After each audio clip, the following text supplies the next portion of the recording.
I'm Matt Reynolds, and this is my podcast. I can do the job, but running the business is quite difficult. What a lot of tradesmen lack, and I was probably one of them, is business skills. I don't mind making mistakes. You learn from your mistakes. Information is all around you in the minds of people that work beside you. Welcome back to the Trench Talk podcast. I'm your host, Matt Reynolds, and my guest for this episode is Tristan White, the founder and CEO at the Physio Co, a unique healthcare business that in 2014 ranked number one on BRW's list of Australia's 50 best places to work. The Physio Co has ranked as one of Australia's 50 best places to work for 10 consecutive years, from 2009 to 2018, along with being one of the best workplaces in Asia from 2015 to 2018. The idea of these discussions, for those of you joining us for the first time, is to go into the trenches of achievement and talk not with people who are orchestrating from some lofty perspective, but to those high performers who are actually in the trenches, honing their craft. That has included guests from the worlds of business, sport, and entertainment, all of whom are on the front lines doing amazing things. In 2004, the Physio Co was born with just one team member, Tristan himself. Today, in 2019, the Physio Co has over 150 employees, which has been built off the back of Tristan's obsession with company culture. His book, Culture is Everything, is a bestseller on Amazon. His Culture is Everything blog has been listed multiple times by Smart Company as one of Australia's 20 best business blogs. And amongst many other awards, the Physio Co has been listed on BRW's Fast 100 as one of Australia's fastest growing SMEs.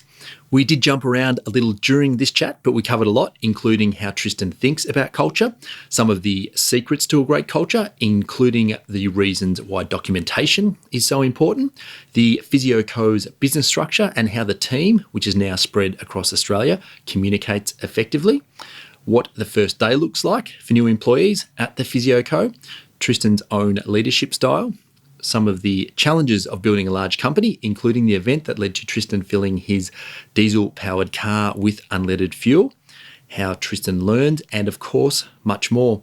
To connect with or learn more about Tristan, head to tristanwhite.com.au. If you enjoyed Trench Talk, head to xrm.com.au/podcast and opt in for the newsletter. We'll make sure you're notified when every new episode of the show is released. And if you're feeling super nice, please make sure you subscribe and leave a review where possible for Trench Talk on Apple Podcasts, Spotify, Google Podcasts, SoundCloud, YouTube, or wherever you listen to your podcasts. Enjoy my chat with Tristan White. Tristan, thanks for doing this. You're welcome, mate. Looking forward to it. Now, we are in your head office here at the Physio Co in South Melbourne this morning, so I want to thank you first of all for having me in. No worries.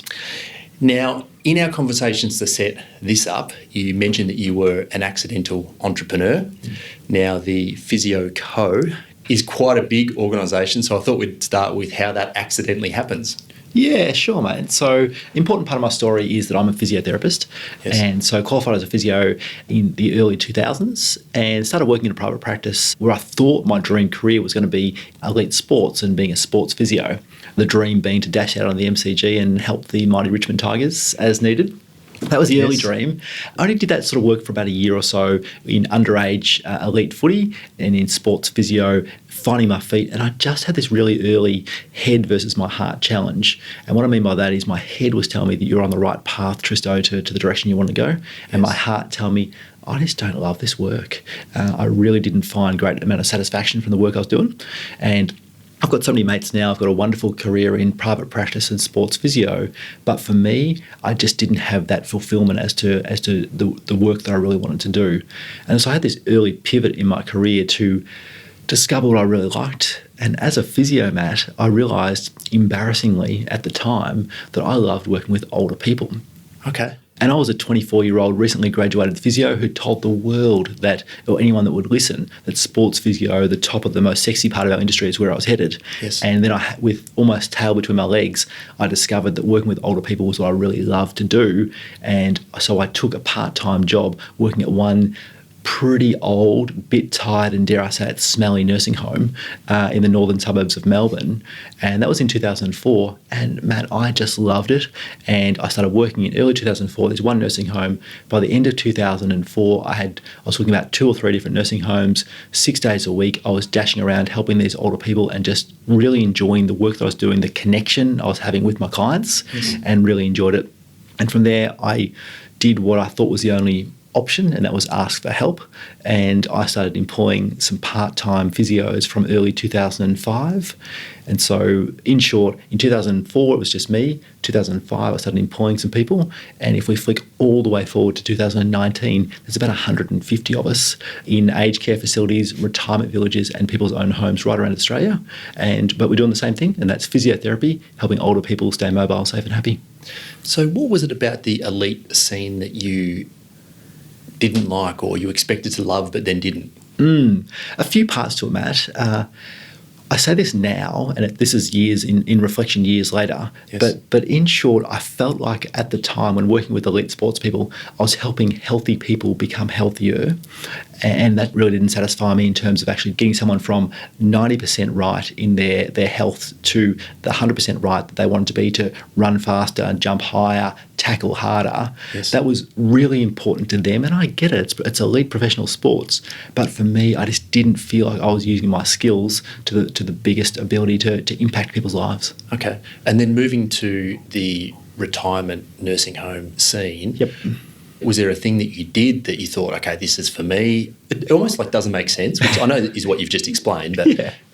I hear, and there is plenty of people that's like, are you serious? You're going to go and work in nursing homes versus work with a career towards elite sports? And yeah, I am, is the answer. Yep. And the reason, Matt, is that with an example, the elite under 18 football player who's injured their ankle, and they've rolled their ankle, and it's a 3-week injury to get them back to their full fitness, and to working intensively every day with them with the first aid, and then get the range back in their ankle so they can move it, and then the strength, and then the ability to be able to run and jump and do what they need to do.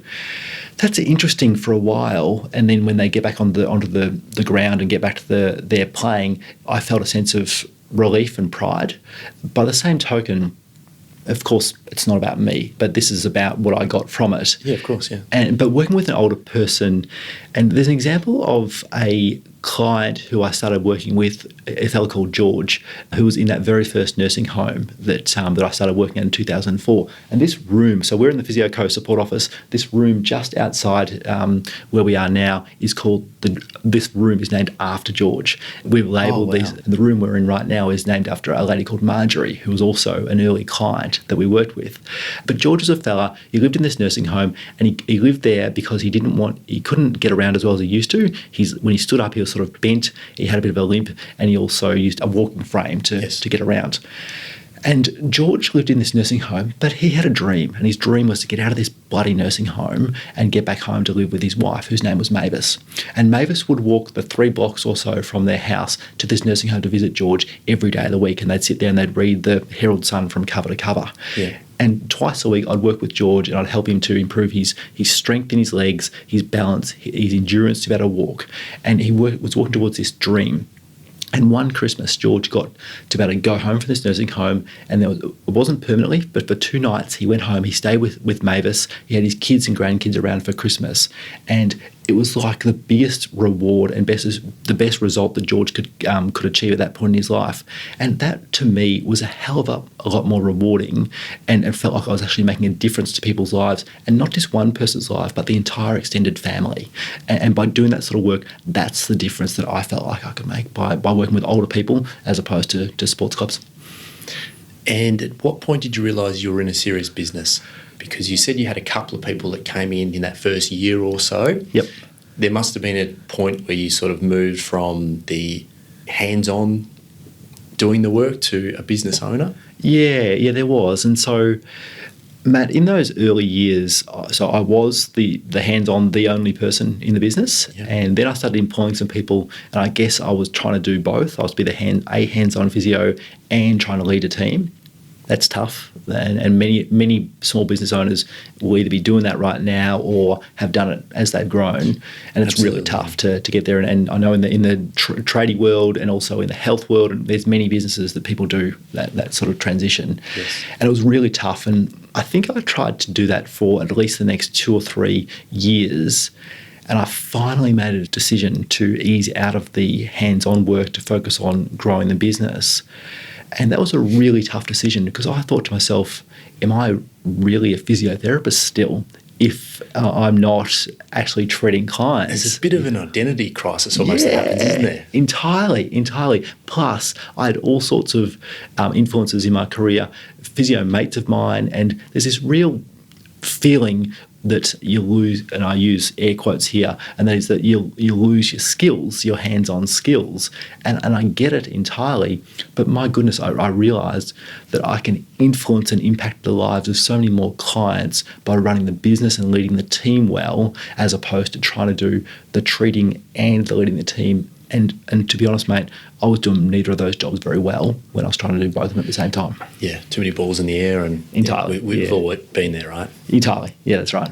So the first stages of building this team, so I want to get to culture in a minute, which is an area of passion certainly for you, and I'm assuming the backbone of what a lot of the Physio Co has been built on. Yep. So in those very early stages, what sort of numbers of your team were you at when you moved into that purely I'm a leader now? So, Matt, the biggest I don't remember the detail in all that in that much, Okay. but I can assure you that you've heard the stories of the first few years, and then I can tell you that about the 5-year mark in 2009, we had about 20 people. Okay. And I definitely progressed to being a full-time manager at that point. So I guess it was probably between the dozen or so up to about 20 team members that I really made that painful, it was painful, a really painful transition from trying to be everything to everyone before moving into to being the full-time manager. And are we talking long hours?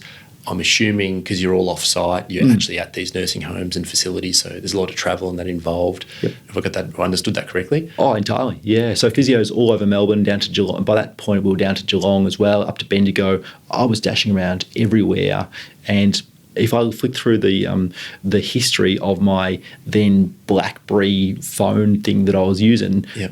there was up to 100 calls a day, and just intensively managing and reactively responding to what's going on. And did it naturally just grow from there? Because this is a really important point, which I know a lot of business owners, they reach this sort of stage in their career, and then some of them will push through and go on to that next level as you have, and then some of them retreat back and get everybody, and I'm going back to myself and scale right back down, if you were to put it that way. Yep. So what was it that got you through that period and allowed you to keep growing? I think the answer is, one is just stubbornness. I think, Matt, I think I just had a resilience and a persistence that I was going to make this work. Yes. But secondly, it was the courage and probably the braveness to seek out solutions from other people. And what I mean by that is, in 2009, we had about 20 odd people, and I was completely reactive and to everyone, clients, team members. My phone would ring all day and all night. I'm dashing around. It was no fun. Yeah. And now I realise that I was an accidental entrepreneur, and then I went from physio to business owner and leader, but I was completely reactive and just firefighting all the time. And it was at that point in 2009, I'm like, this can't go on. This is not what I chose to do. Either I figure out a solution, or I shrink to greatness, or shrink to whatever might happen. So what happened, Matt, is I, despite feeling like I couldn't go anywhere, I was completely stuck in this routine of calls, emails, responding, being the glue that holds everything together. I decided that I had to get away and figure out what could be, what were the solutions. And so I'd recently discovered this idea of a values-based business, a core values-based business. It was this idea that maybe building a strong culture based upon a set of core values might be a solution to this big mess that I felt like I'd created. Okay. And so with my fiance, or maybe recently married wife at the time, Kimberly, and I, we got on a plane and we headed up to North America. And so we took about 2.5 weeks, I think it was, that we weren't here in the business. And Kim also worked in the business at the time. She was in the admin or support team. Yeah. And we headed up to, firstly, Orange County, California, and we found a seniors healthcare business that I was interested in and wanted to learn from. It was called Nifty After 50, a chain of gyms. Yeah, exactly. And then we headed up to Vancouver in Canada, and we found I researched and connected with a couple of guys up there who ran a business called Nurse Next Door. Okay. And Nurse Next Door is a home care business, nursing into people's homes. And these businesses were both much more developed in the seniors healthcare market than we ever were. They were very much focused on building a business around people and using people power, and a real focus on culture is what they were about. And so I went and spent some time with these guys, and I discovered what they were doing, what a more mature seniors healthcare business looked like, and how we might be able to use it back here in little old Melbourne. Okay. And so that was about 2.5 weeks we were away. I came back and I realised that an idea of building a business around a really clear core purpose as to why we exist, what's the mission or purpose of the business, a set of, dare I say it, rules, but I don't really mean rules. I mean guiding principles or core values as to the way we do things around here, and then a clear vision as to where we're headed. If I could clarify them for myself and then communicate them to team members and clients, then I felt like that was a way to release the pressure of just reacting day to day and forever putting out fires.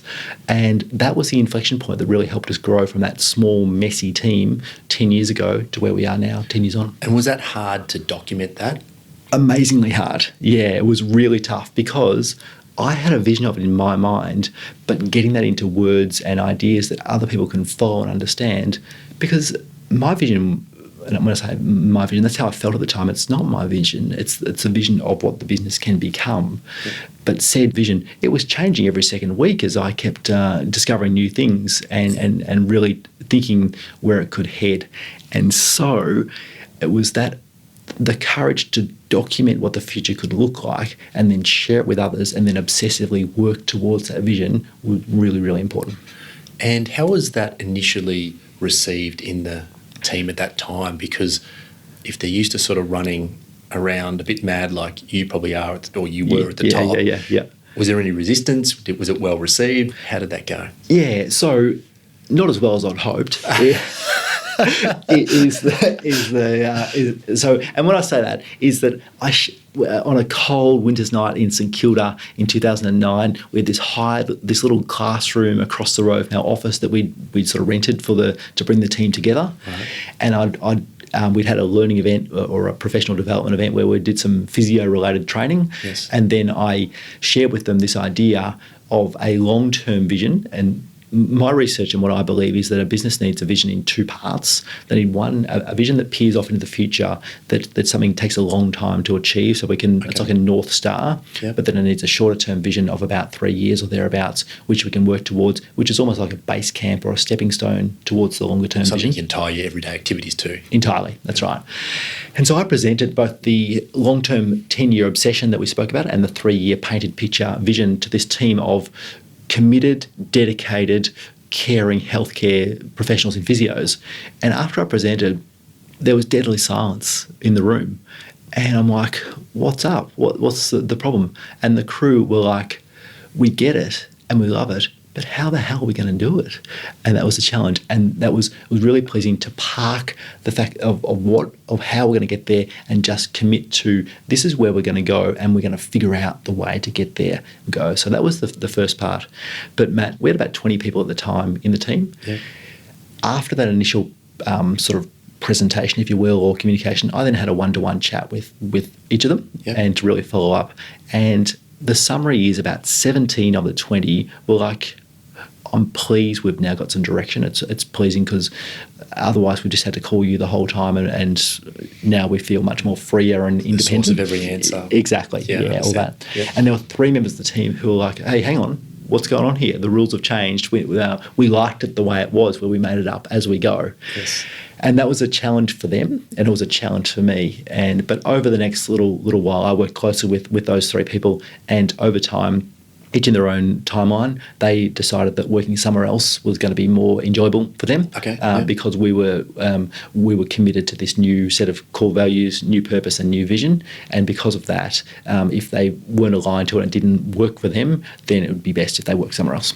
It's it can be a bit scary, that point, can't it? Because you're busy, you're sort of throwing people at problems, and then you're going to lose some. And that's, I think, a difficult period for many of us to push through. So is it just a case of, for you, battening down the hatches and sticking to it? Did you ever want to go back to the old way in the fear of losing people at all? Oh, look, Matt, there's doubt every day, and people talk about imposter syndrome and whether whether you're on the right track. And I have those same fears and doubts. By the same token, I knew what it was like before we documented and created this new direction. And that was not for me. That was not a long-term direction of reactively putting out fires and knowing that I just couldn't do that forever. So I knew what the alternative was, but I had no idea what it looked like when we actually executed on this new plan. So I'm a big fan of trialing new things, but you don't know if it's going to work if you don't give it a real shot to make it work. So there was plenty of doubts, but seeing those other businesses up in the States having made it work was really quite inspiring for me. And how did you grow from that point? So what we did, Matt, at the core purpose that we discovered in that period in 2009 that then we started sharing with others. So 2009, we're in 2019 now, so this is 10 years ago. Yep. In that 10 years, you've added 130 roughly odd employees. Yeah, that's right. Okay. Yeah, so around about. So it took us 5 years to go from just me to 20 people, and then we've added about another 130 people in the following 10 years or thereabouts. So I'd say it's medium growth in some ways, Matt. It's faster than some business. It's certainly much slower than you see some of these tech startups and the like. Of course, but very consistent though. Yeah, entirely. So 2009, you go back to we're talking about the growth. So from there, it was a steady growth to this point. It was pretty even, was it? Or did it come in spurts? Did it come in waves? How did that sort of... Yeah, it did. So in the early years, we're talking 100% growth year on year sort of stuff. So, but when you've got one person, 100% growth is grow to 2 people, and 100% growth is to grow to 4 people. So it's very small, tangible results. But we had been growing close to 100% year on year for the first of those 5 years, and that's how we got from 1 to 2, 2 to 4, and then 8, and up to close to 20 or thereabouts. And one learning was that I just realised that 100% growth year on year is not sustainable, even as green as I was at that point. And my research was, I'm a big learner, and I'd read about this idea of gazelles or fast-growing businesses who grow over a period of time. And the research is that a fast-growing business that grows but more than 20% per year is in this gazelle or fast-growing category. And I don't know why, I don't know how, but I chose a number of 35% year-on-year growth is what we had in mind. No science. It was really just a complete choice. But we opted to have our eye on what would life look like if we had a 10-year vision, a 10-year obsession to grow at 35% year-on-year from 2009 all the way through to the end of last year, which is 2018, which is 10 years. And that's what we've been focused on. And we've come pretty close to making it happen. So there's 2 things that come to mind straight away with that. First of all, you've got to have the work, the clients to serve, and then you've got to have the employees to serve the clients, right? So how did you go about getting both of those? Because in business, what I've noticed is a lot of people that I speak to is that you can get a bit of a seesaw effect. Did that happen for you, or could you even that growth out? Or one thing I'm really lucky with, Matt, is that the industry I'm in is growing continuously, and I got in at an early time when physiotherapy for older people, of course, has been around for a long time, but dedicated businesses that exist to only serve older people were pretty new and pretty rare way back in 2004. And at the same time, the demographics are working in our favour because there's more and more older people as the baby boomers have arrived and moving into the retirement sort of age. Yes. And so having enough clients has never been a challenge. I'm now in my 16th year here at the Physio Co, and I've been short of physios, if you will, not have enough people to serve our clients for 16 years. And so I've got a recruitment team downstairs here in our support office, and they've right now I've got a long list of regions that they're recruiting for, which has been the case for a long time. So clients has not been difficult. Team members is where the bottleneck is, I suppose. Okay. And then when did the book come along? Because you've written a book, Culture is Everything. Yep. And you can certainly tell by the things that you have up in your office that there's certainly a family, a motivational aspect to healthy work-life balance. Yep. So when did this idea of really becoming, I suppose, focus on culture, and then it led to the book? Which period was that? Yeah, so a couple of things there, Matt. The core purpose as to why this business exists, and that is the Physio Co exists to help seniors stay mobile, safe and happy. So to help older people stay mobile, safe and happy. That's what part of the piece of the puzzle we put in place in 2009. And from that point, when we started sharing that and documenting it and shouting it from the rooftops, if you will, we started attracting more people who are like, yeah, I like working with older people too, but I've never really had a place that I could go and work like that before. Creating the home. Yeah, we created the home for this niche group of people who love working with older people, but maybe they'd sort of been doing their own thing on the fringes of different jobs and different areas in the past. So the core purpose was a really important part of that.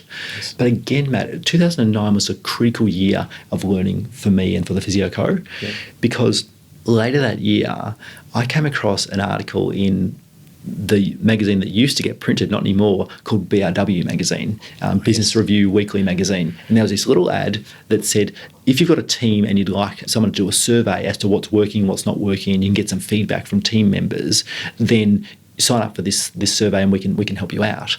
And I was the boss. I had this growing team. I didn't feel like I was getting the honest responses from my team as to what was working and what wasn't working that I wanted to. So I signed up for this survey, and it was useful. We paid $600 for it or something like that. 20 people filled out the survey. We got the results, and I thought that was very useful, and we made some changes to what we were doing. A couple of months later, I got a phone call from said magazine, BRW, saying that as a result of that survey, they're putting together a public list of Australia's 50 best places to work. And because of the survey results, you wouldn't dream of it, but the Physio Co is going to be ranked as number 37th on the list of Australia's 50 best places to work. So that would have been a surprise. A complete surprise. I'm like, holy hell, this is not even, I didn't even know this was part of the process, let alone what was going on. And look, we were pretty proud of that result. It should be, yeah. We were wrapped. And so we collected the little trophy, which is downstairs on the cabinet down there, and we sort of beat our chest for a while and thought this was pretty bloody good. Yeah. But it was at that point, Matt, that we realised that creating a great place to work, a really strong culture, and then getting that third-party validation as to this really is a great place to work was something we really focused on. Yeah. And so from that point, culture has been a really important part of what we've been about. Okay. And for the 10 or 9 more, so 10 consecutive years in total, the Physio Co has been ranked as one of Australia's 50 best places to work. Yes. And that's been a real focus for us.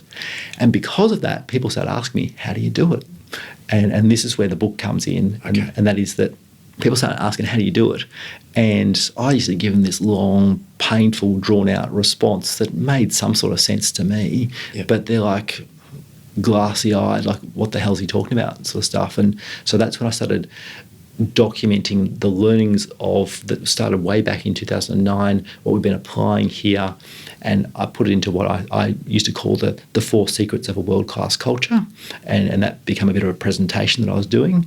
And then I documented it further, and we created a checklist, the 19 steps to creating a great place to work, and these are all the things that I've learned, we've applied here. Some of them didn't work, so we sort of threw them out and moved on from the ones that didn't work. Yes. And then this 4 secrets to a world-class culture, underpinned by this checklist, the 19 steps to creating a great place to work, was the foundation for this book. And I wrote that in about 2016 or 17 or thereabouts and published it. And it was a really important sharing of the learnings, but also documenting of the story of the first 12 years of the Physio Co or thereabouts. So how do you define culture now? Because you also, you're speaking, so you're educating others on culture. Mm-hmm. So how do you define it for others? Well, there's 2 parts to it, I reckon, Matt, and that is that culture certainly is, and many people have said this before me, but culture is what happens when no one's watching, and that's the stuff that goes on. So A business that's got a culture or a set of behaviours that happen when the boss is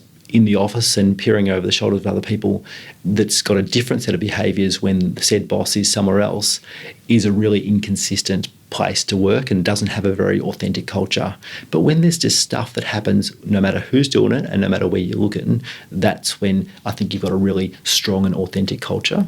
And so that's the outcome from my perspective.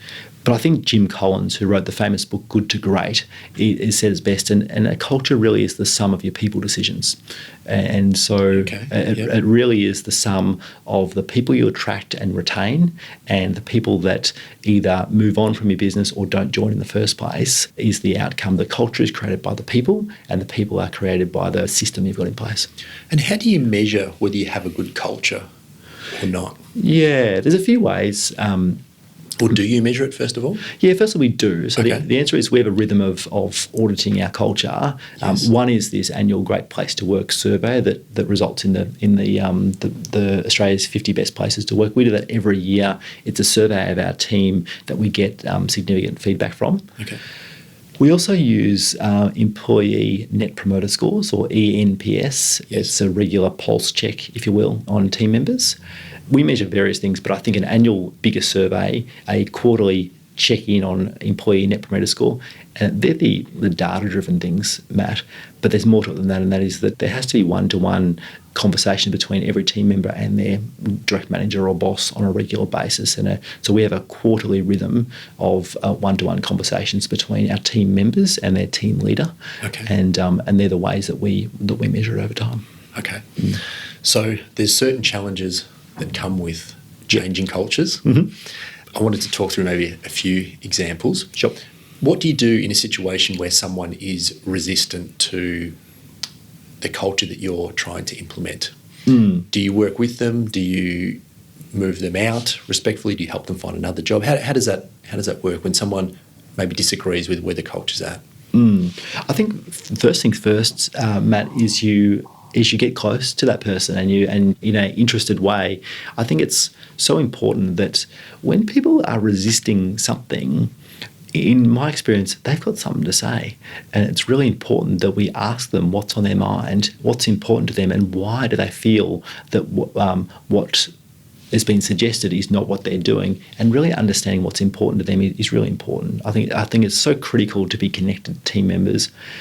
And I like to, with the people I work with, I like to sort of get to know them and in a professional way and know what's their normal level of energy and what's their normal way they like to do things. And then if ever there's a change to their energy or their decision making or their interaction with me or with other people, I simply notice it and I say, hey, what's going on? And I really build that close relationship. Yes. And so it's not like there's a heels in the ground sort of situation where people are really stubborn and we've got this big sort of head-butting sort of situation. You notice the things along the way and you engage with them and lean into them early. And so then there's almost a rhythm or a culture of checking and making sure what's going on. And so I think the closer you can be with people, the better. But it doesn't always work out. And so if there are people in your team who are philosophically opposed to the initiatives that you're trying to put in place, one, understanding their perspective, and two, agreeing that that's their view, but it's not necessarily what's going to be happening in this business. Yes, is a really important thing to do to address them. And yeah, sometimes we might still be able to be friends, but we can't necessarily work together, and that's okay. Do you have a line you draw between business and pleasure with getting to know somebody? Because I'm assuming there must be a line somewhere, right? Yeah, well, there is. Well, work and life are a big fat blend as far as I'm concerned, Yes. both for me and for my teammates. So I'm interested in other people, but I'm certainly not prying. If they'd like to tell me something's going on in their life, I'm interested and I'm all ears and I'm here for them. But by the same token, if they don't want to tell me, they're fine. It's their business sort of stuff. Yep. But if I want to be connected with others, I need to be willing to share as well. So I need to build a relationship with people, let people know what's going on in my life, and then in a caring, interested way, ask about them. If they share, great. And if they don't, then all's A-OK. Yeah. But I think one of the things that I have stuck to over the years, Matt, is regarding social media and the connection with people on social.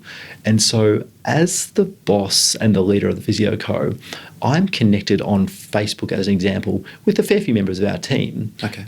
But I don't request them to be my friend. I will happily accept that they want to be friends with me on Facebook, and if they do, then I'll happily connect, and I've got nothing to hide. And if they want to connect with me and we can connect and share what's going on outside of work, no worries. By the same token, if they don't choose to connect with me, that's fine. I'm the boss. I understand. We can keep work and life separate. But I think I've got public profiles that some of our team members follow, and then I've got my personal profile that I'm willing and happy to connect and share with as many team members as who are interested. By the same token, if we don't have to be Facebook friends to be able to work together, I suppose, Matt. So you sort of really leave it up to them and how they want to play with that. Entirely. I think that I do my very best to be a caring leader, but I don't want to be a prying leader. And I think there's a big difference between those two. And it's reading the signs of when people want to share, and it's reading the signs of when people are like, you know what, it's enough for now. And how would you define your style as a leader? Any further than caring? Yeah, well, caring comes as part of my professional training, Matt, because I'm a physio. So that's it's inherent in what you do. Yeah, it's what I do. And it's been a big challenge for me to be a caring leader, but also an assertive leader, because I care for people, but we've got clients to see, and we've got commitments to fill. Yeah, business to be done. Business to be done. And so if there's a problem in someone's professional life, which may be caused by something happening in their personal life, that I'm interested and I care for them. I ask what's going on and how we can help. But by the same token, now we understand that problem, we've also got work to get done, and how we're going to sort that out, and how we're going to help these seniors to stay mobile, safe and happy. So everything falls in behind that core set of values. Yeah, that's right. Keeping the seniors mobile and happy. That's right. And I think the core purpose has been really powerful for attracting people, for keeping the main thing. And what I mean by that is, like, we've got physios all over the country, and physios do have general skills. Like, we could open up a clinic and help younger people or kids or something like that. Yep. And that's a nice idea. But sticking to our core purpose of helping seniors to stay mobile, safe and happy has been really powerful. Secondly, though, is that it's really helped us to make sure that we've got this language that connects us, and a language that's repeated over and over and over again is one that becomes part of, that's just who we are, it's just what we do. So core purpose, really powerful as a filter, but core values as the behaviours as to what we do around here. Okay. And have you had to change the way that you communicate that with technology and different aspects coming in? I mean, particularly over the last 16 years, you said that's really changed a lot, hasn't it? Yeah, it sure has. So social media, I don't think existed in 2004, or certainly not the way we know it. Very early days of the very first Yeah. Huge companies as we know them today. So. Well, I think for me, and I might have been late to the party, but I think I joined Facebook in 2007 or thereabouts. So things have changed a hell of a lot. And yeah, Matt, something I realised is that I needed to become passionate about being a clear communicator. And I really needed to get passionate about what was important to me, what was important to the business, and then how could I use words, either written or spoken, in a way that communicated that message to other people to get an idea from that's clear in my mind, that's clear into other people's minds. Yes. And in person, on the phone, via email, via text, via social, who knew we would ever end up with live videos and all sorts of stuff in those early days. But yeah, using all those things is really important. Okay. And of the businesses that you speak to, work with, Yep. What's the most common area that people go wrong with their culture? The most common problem that I come across is lack of consistency. Okay. And I'll quote Jim Collins again because he's one of my favourite authors of all times. And Jim said the definition of mediocrity is chronic inconsistency. Yep. And so chronic inconsistency is the cause of mediocrity, and most of us have got these mediocre cultures which go up and down, and there's no real system or consistency to them.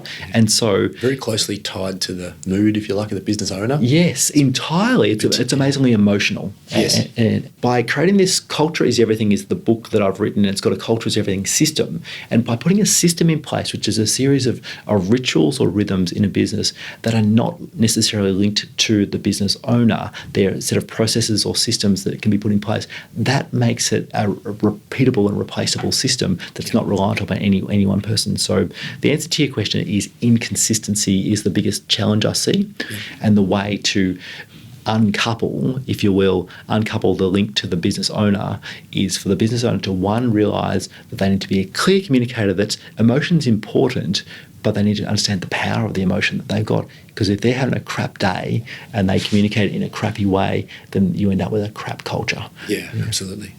And does everybody need to buy into the culture 100%? Because I'm thinking that there's different levels of buy-in. Everyone's probably different in how committed they want to be to their work, be that right or wrong. So do you need everyone at every level to buy in 100%, or is there sort of steps and stages in that?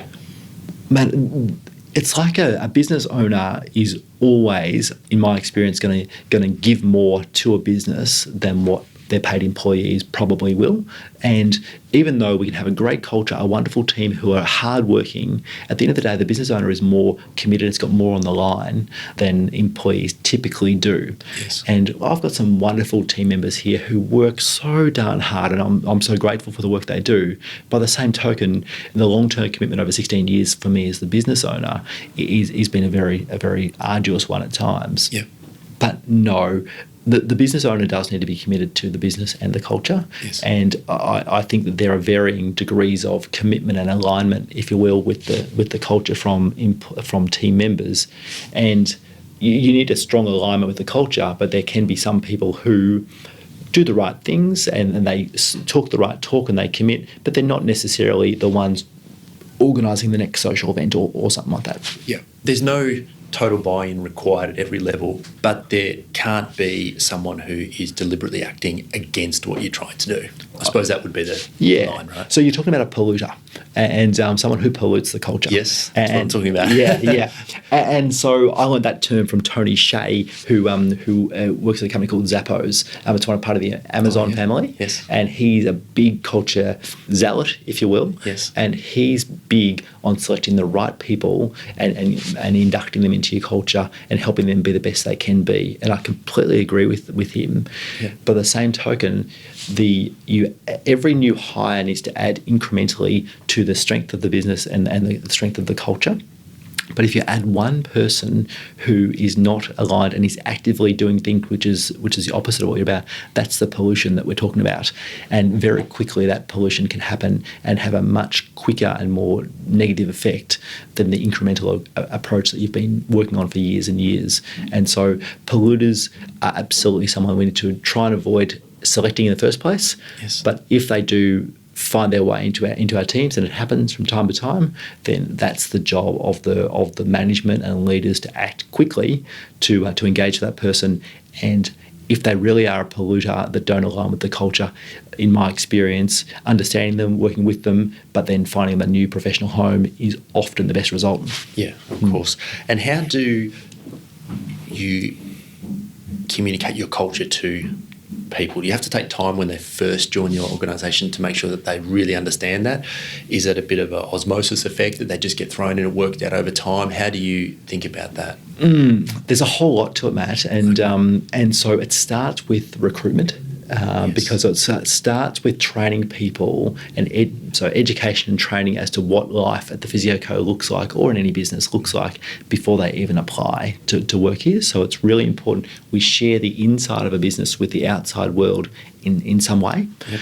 And then a recruitment process, in my experience, needs to be closely linked to attracting people who want to work in your business, who are aligned to the type of work you do. Yep. And so for us, it's working with older people. But for a sports physio business, it is willing to work nights, weekends, travel, whatever's involved in that type of work. And in whatever industry it is you work in, you've got to attract the right people. Then there's the behaviours that we're looking for to make sure they align with what we're about. Yep. There are some businesses where a real hard sales-driven culture is what they're about, and it's really important to them. For us, a caring organisation like the Physio Co, that's a really sales-driven person doesn't particularly work well and doesn't fit here in our caring culture. So communicating it through ads and recruitment, and then the multi-step recruitment process to educate people as they come through. And then if they get selected, then the real work starts. And that's the inducting people into the team, sharing the past, the present and the future as to where the business is going is really important. And also letting them know in as much detail as possible what are the behaviours and expectations that we've got around here, and how they can add value. And I guess, Matt, I really like to set people free, and I like to use a freedom within boundaries type example. Yeah. And what I mean is I like to describe the Physio Co culture as a bit like a house. Dare I say, a stick figure drawing of a house, and that is that it's got the floor, it's got walls, and it's got a peaked roof. Okay. And the floor of the house is the core purpose. It's what we're here for. It's what the business is about. Yep. The values are the walls, and there's 4 core values: respect everyone, be memorable, find a better way, and think big, act small. Yes. And they're the behaviours that we've got here. And then the peaked roof is the vision as to where we're headed. And when people understand the purpose, the values, and the vision as to where we're headed, then it creates a whole lot of clarity around what are the boundaries as to what's expected in this job, but what freedom they've got to roam the house, if you will. Oh, okay. That's a good analogy. I've never heard it like that before. Okay. So that's the way that we set people up for as much success as we can in the very first weeks of working here. And then lastly, there's an ongoing connection with their team leader to make sure that there is continuing education along the way. But before they start, when they start, and ongoing is the answer.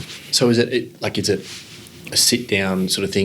Does it take a day, like on a real practical level? Like if I started here tomorrow morning, what would that process look like? If you started here tomorrow morning, you would walk in at a aligned time, and you would find a seat ready for you at this boardroom table at the back here. Okay. It would have a name tag, it would have a welcome pack, and it would have a booklet that would work you through the past, the present, and the future. And Sandra from our people department would be here, and she would induct you or welcome you to the team in what we call a welcome day to welcome Matt to the team, and to talk you through what we're about, and to get to know you and to prepare you for what's coming next. And that would take a whole day. A whole day, okay. Yep. We down tools at lunchtime, and we go out for a welcome lunch, which is a little party in your honour. Which really just means we eat a sandwich at the cafe and drink some water, but we do it in your honour. Yes. And then by the end of the day, you'll be connected with your team leader. You'll know what your roster looks like. And for the next 2 weeks, you'll then be shadowing and learning from and spending time with other members of the Physio Co family. Okay. And so there's a 1 day in the office, and then there's, I guess, the remaining 9 days of the fortnight are on the road working with other members of the Physio Co family to learn the ropes. And after that, you'll be rostered to start seeing clients and to be set free, I suppose. And does everybody make it through that process? Is that a bit of a further screening after they've made it through the recruitment process? Most people make through these days, but our recruitment process is much more robust than it used to be. And so we don't have too many people who are mishires anymore. Yes. But from time to time, it doesn't quite work out. And Sandra in the people department, Jess who leads our recruitment, the team leaders who are involved, they've all got their eyes and ears open for the signs of someone who may not quite be aligned to what we're looking for, and very quickly we'll act on that if need be. Okay. Can you talk a little bit about your structure in terms of the levels down to that, to include all of your employees? And the reason I ask that is to set up the next question, which is how you actually ensure that culture penetrates all those levels. Yep. Yeah, so how we're organised is about 150 people around the country. Yep. They're organised into small teams of around about 12 people or thereabouts. Okay. So around about 12 people on average, and they've all got a team leader who is a senior therapist who leads that team. So clinicians, all led by a team leader. The team leader group come together as a group of peers, but they've got one leader, which is a fellow called Mike, whose job title is the Ops Guy, and Mike leads the team leader group. and then Mike is part of the executive team, and I've got so myself, and there's 4 of us who are the senior leaders. So go back the other way, senior exec team, middle managers or team leaders, and clinicians spread around the country. Okay, so that's a pretty flat structure. You've got like a 3-tiered structure. Yeah, that's right. Okay. That's right. And of course, in addition to that, we've got our support team here in the office who provide support to all those clinicians on the road. So if you think about it in sort of picture terms, you've kind of got them that sit off to the side that then sort of come in at each level and do what's appropriate and what they require or need at the time, I'm guessing. Yeah, that's right. And so Jess, who is here, Jess leads our support team, and she's part of our exec team. So in essence, there's Mike who leads the ops team. There's a lot of people in that team, including team leaders and clinicians. Yep. And there's Jess who leads the support team, and the support team exists to support the clinicians, and the clinicians exist to help seniors stay mobile, safe and happy. So do you get together regularly? Is it an annual thing? At what level? How does that all sort of play out? Because you've got a number of photos right behind where you're sitting in the room that we're in. Yep. There's obviously a blend of work and family as part of your culture. Yep. So how do you get together? How do you think about that? How do you run company events just to kind of connect that culture? Yeah, so crazily, Matt, because you know that I'm a systems guy, so we've got a rhythm of connection, a way that we can... A rhythm of communication. A rhythm of communication and a rhythm of... which helps us with a rhythm of connection of how we connect. Yep. And it goes something like this: daily, weekly, monthly, quarterly, annual.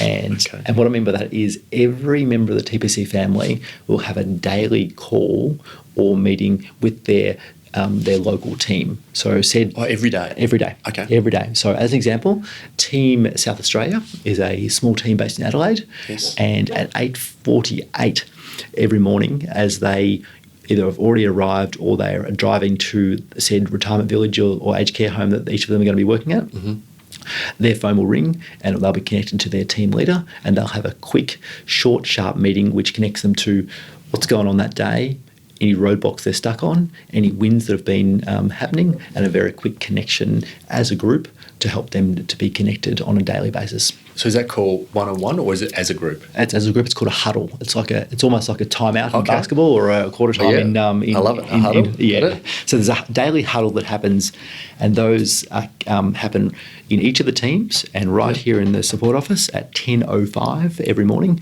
there's a short, sharp meeting that happens here that connect each of the teams. And so in this office here, there's about half a dozen of us who come together and we share what we're working on that day. We share anything we're stuck, and we also share a story about someone living a Physio Co core value. Okay. And so there's this short, sharp huddle every single day, many of them around the country. We then have a weekly meeting, and so the team leaders all come together with each other either virtually or in person on Mondays. And so there's this middle management group, and then on Tuesdays the exec team comes together, and so we make sure that we're working together as an executive team to move to gather feedback, discuss what's working and not working, and make sure we're moving towards the vision every single week as well. Okay. And so that's the weekly rhythm. Monthly, each of the teams around the country all have got an event where they come together. It's usually around learning as professional development, but also they often go out for dinner or have a bit of fun or go out for lunch or something like that as well. That's every month? Every month. month. So each of that around about 12-member team does it every month? That's right. Yep. Okay. So we've done daily and weekly, and monthly happens once a month.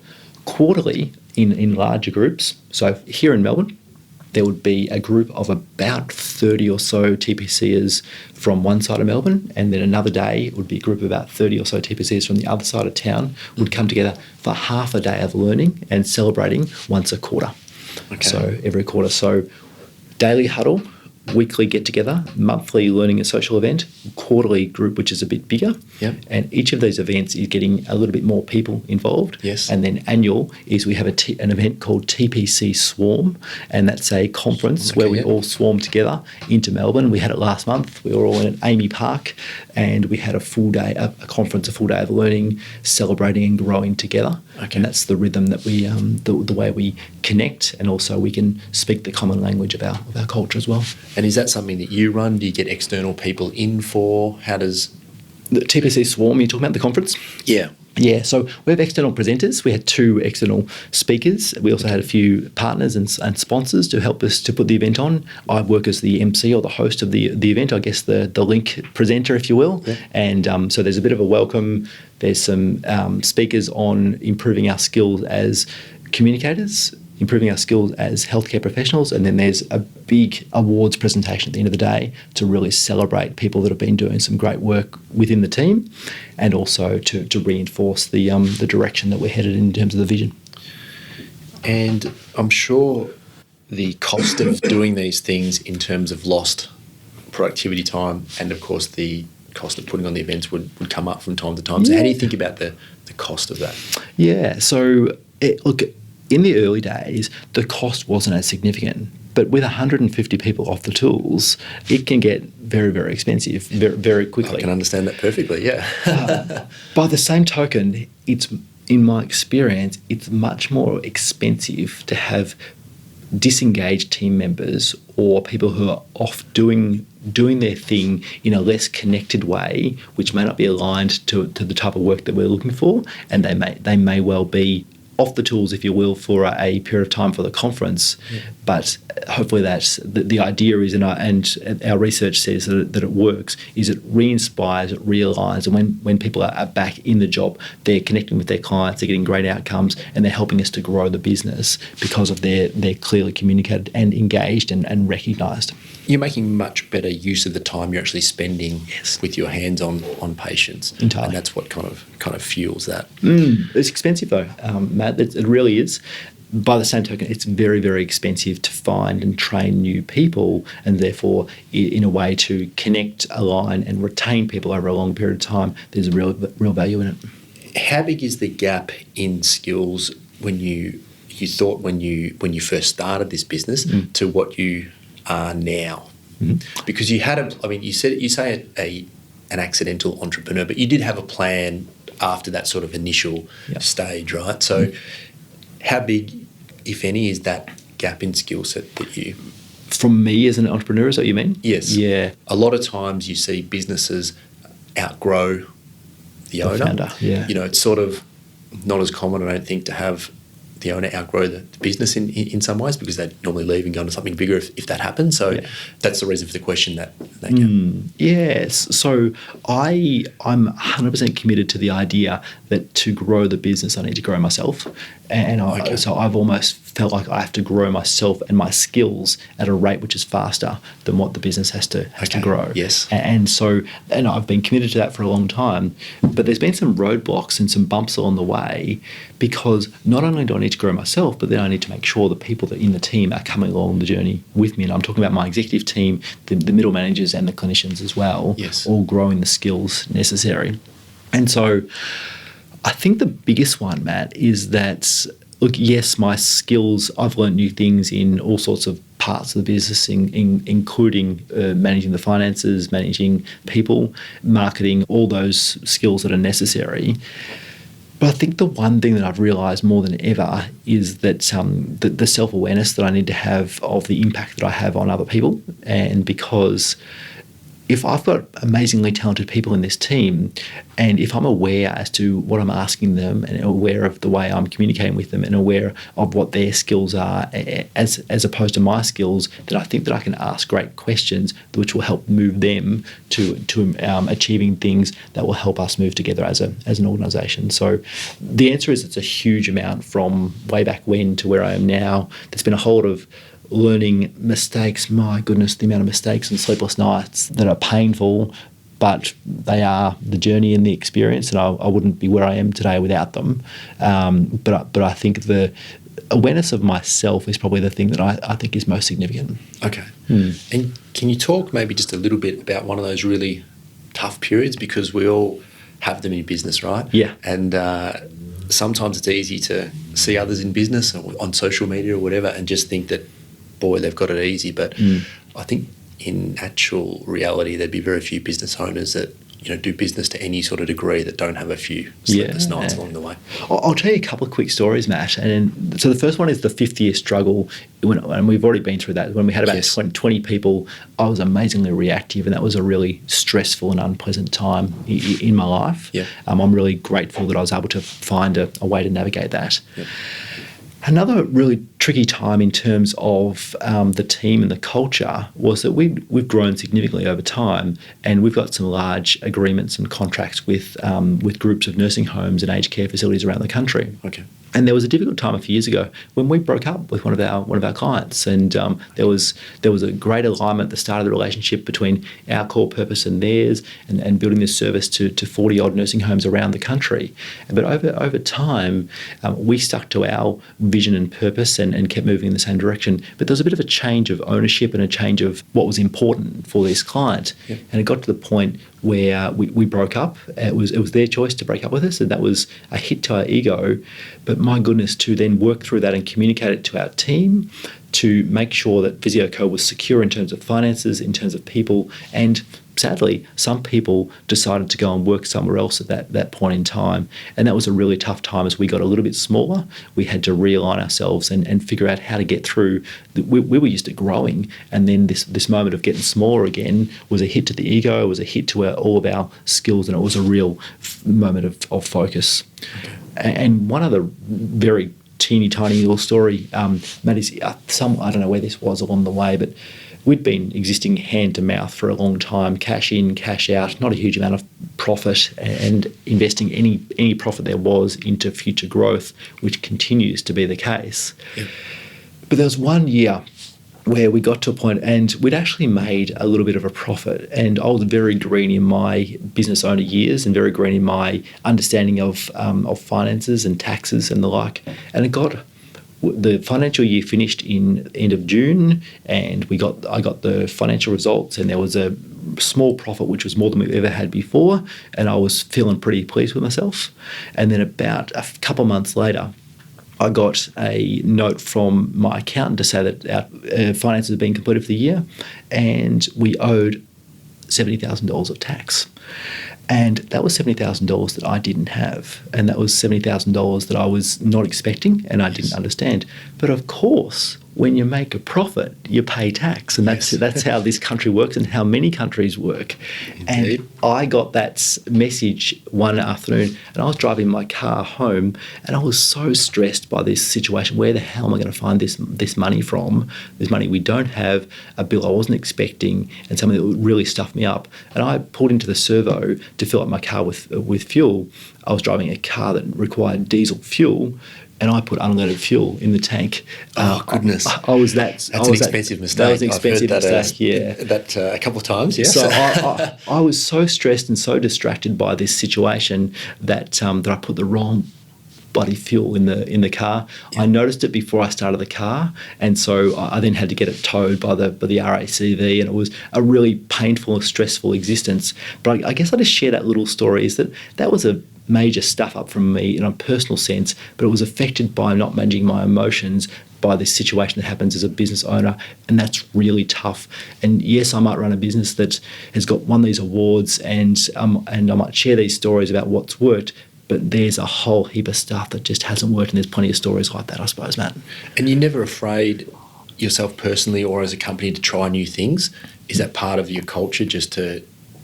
So we've got a core value that says find a better way, and there's a little bracket underneath that says complacency is not our thing. And in short, we are forever trying to find a better way, and putting the wrong fuel into your car is definitely not something I recommend. But by the same token, try new things. And this is tough, and I haven't always done it very well, but a environment of no blame, no shame, because if you want people to try new things, then they may not work out. They may stuff them up. And so that we have to be willing to try new things, willing to own results, and willing to realise that other people are going to make mistakes, and that's okay. A mistake once is okay. A repeated mistake of the same thing, I'm less tolerant of that, Matt. Of course, yeah. Well, you got to keep driving forward, right? So entirely.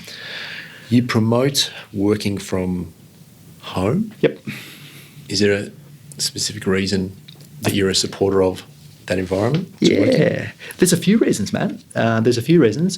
One is that I reckon that my job as the founder and CEO of the Physio Co is about three main things: vision, values, and alignment. I think it's really important that as a member of the executive team, I'm focused on the vision as to where we're going and how we're going to get there. The second thing is about values, and that is what behaviours are happening around here today, tomorrow, every day that help us to make sure that we're building a strong culture and moving towards the vision. Yes. And alignment is making sure that the vision and the behaviours are all matched up like dare I say it, like some roulettes in the sky that are all moving in the same direction, as opposed to one plane moving in one direction and crashing into the ones next to them. Yeah. And so with vision, values and alignment, if that's an important part of my job, then I spent some time here in the office, and I spent some time visiting our teams in various places around the country. And that to me is about values and alignment. But the vision part often requires me to be away from the team, and it requires some white space, if you will, so to be able to really understand where we're headed. So for me personally, spending time outside the office is really helpful in terms of education, learning new ideas, pattern recognition, and planning what's coming. So that's the first part. For everyone else, it's tricky for our therapists because we have to be where our clients are. Of course, yeah. But for our support team and for our team leaders, there is a whole lot less distraction at home most of the time with the right environment around that. So I reckon it's often more productive working from home, and there's a hell of a lot less wasted time in terms of commuting to move from the one room to the next in your house and get the job done if you've got the right people. And that's the critical bit, Matt, is to working from home works when you've got the right people, the right environment, and the right level of accountability. Yeah, so it's all those things that tie together, which allow it to happen. Yep. Do you systemise your learning in a structured way? Are you a book a week, a book a month sort of person? Because you have this culture of trying new things, right? So is there a system that kind of There used to be. That? There used to be, Matt. There used to be. Okay. Yeah, there used to be. And I tell you what, I'm a victim. No, that's the wrong word. I'm never a victim. But I'm the result is that there's so much noise in the world now that you can read books, you can listen to books, you can listen to podcasts, you can read articles, you can get information from social, and I've got all these sources coming at me, and I'm forever curious, and I'm reading articles, and I'm listening to things, and I'm creating and listening to podcasts often. But I used to have a rhythm of one book a month, and that was really powerful for me because I'd stick to the rhythm. Now I don't have as good a rhythm as I used to because I've got all these noises coming at me, and I haven't chosen a way to filter them out.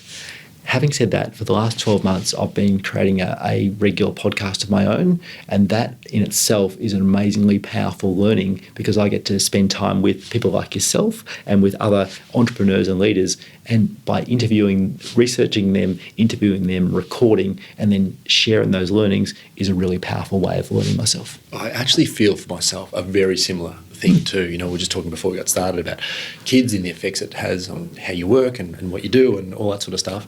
And sitting down and getting that peace and quiet away from everyone to concentrate in a book and highlight a book as I used to do so regularly, it just doesn't happen as much as what it used to. So there's certainly other ways you can go about it, of which the podcasting is one that we've both found. Yep.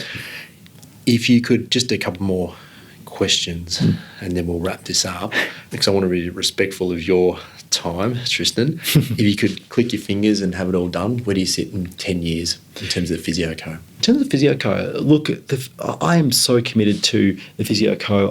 I wholeheartedly believe that the world needs more great places to work. It needs more people that will help serve clients. Yep. And I think that we need to change our focus on the health for older people we've always been focused at the Physio Co on delivering hands-on treatments as physiotherapy treatments. The goals of older people these days can be so varied and so different, and we have to use our 2 ears and 1 mouth in that ratio to listen closely to what's happening. So the answer to your question is continue to grow, continue to serve older people wherever they call home, and that includes this wonderful thing called the internet, because we can deliver services to help older people be mobile safe and happy via online consultations. And so continuing to grow, but I said becoming more self-aware myself has been important leadership learning. I think the Physio Co as an organisation needs to become more self-aware so we can connect better with our clients and help more people wherever they call home across the globe. Okay.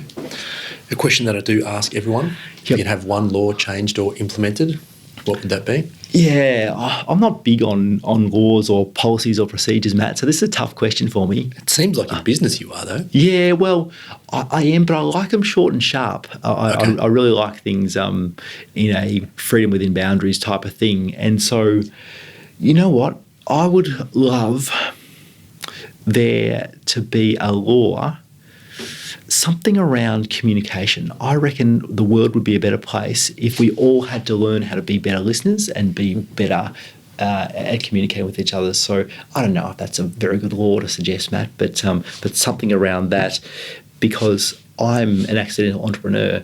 I'm also, this is not the right term, but I'm a parent, and I never learnt how to be a parent. I never did a course as to how to be a parent. Neither did I. No, and no one does. But you know what? We learn how to run businesses. We learn how to be a physio or be a plumber or be a sparky or whatever it is. Yes. I reckon there needs to be some sort of training for us to be better adults and potentially better parents in the world. Perfect.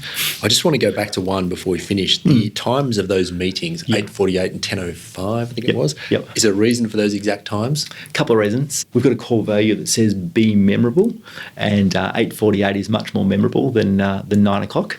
Okay. Secondly, is that 8:48 in most people's book actually means 8:48. 9 a.m. means somewhere between 9 and 9:30. You got it. Or somewhere between 8:55 and 9:05 or something like that. Exactly, Yeah, yes. that's right. So 8:48 really does mean, so it's more specific, which means it's a hard start at that time. And when you turn on, you go straight away. That's right. Okay. Do you have any, apart from your own, of course, any book or documentaries you can recommend? You mentioned Jim Collins. Books or docos? Yeah, so Jim Collins, good to great. I'm a big fan of Jim Collins's work. So the important books in my learnings have been Jim, have also been Vern Harnish's Scaling Up. It's a book called Scaling Up. A lot of these rhythms that you speak about, that I've been speaking about, are learned from Scaling Up, which is a system created by Vern Harnish. And the last one, another important mentor of mine, is a bloke called Cameron Herold, and he's written a couple of books I'd recommend. One is called Double Double, and the last one is probably even better for many of us who have meetings in our lives, and he's written a book called Meetings Suck. And it's a guide to how to run better meetings, and I reckon there's something in that. And if someone wants to find you, where's the best place to look? You mentioned LinkedIn before. Is that a good place to? Yeah, definitely. LinkedIn you can find me, but probably my home on the web, if you will, is at a website called tristanwhite.com.au. Of course. All your speaking, your books, everything is available, including that podcast as well, including that 19-point checklist that we spoke about earlier. Yeah, and just on that one, Matt, is that if anyone's listening and they've got a business and they'd love to build a better culture, the first place is to audit what your current culture looks like and is acting like. So that checklist, the culture is everything checklist, is a great way. Grab it, mark it off the things you're doing and doing nicely, and then you've already got a starting point as to what some of the things you can put in place from there. Good place to start. Any parting words before we wrap this up? Oh, I don't think so, mate. I just wrapped to have a chat with you, and really pleased to be able to share the story, and hopefully someone's going to learn something. I'm sure they certainly will. Well, I'm going to thank you, Tristan, for carving out a little bit of your day for me and the podcast. It's been a blast. You're welcome, mate. Hey everybody, it's Matt again. Thanks for listening. Just a couple of things before you guys clock off. You can get all Trench Talk episodes at xrm.com.au/podcast. You can also sign up for other goodies at the same site. Just plonk your email in there and you are covered. That's X for X-ray, R for Romeo, M for Mike.com.au/podcast. If you really like what I'm bringing you, please head to iTunes, subscribe to this show, and leave a review right there. And lastly, if you want to contact me directly, type the @ symbol followed by Mr. Matt Reynolds into your search bar and you'll find all the social links. Goodbye.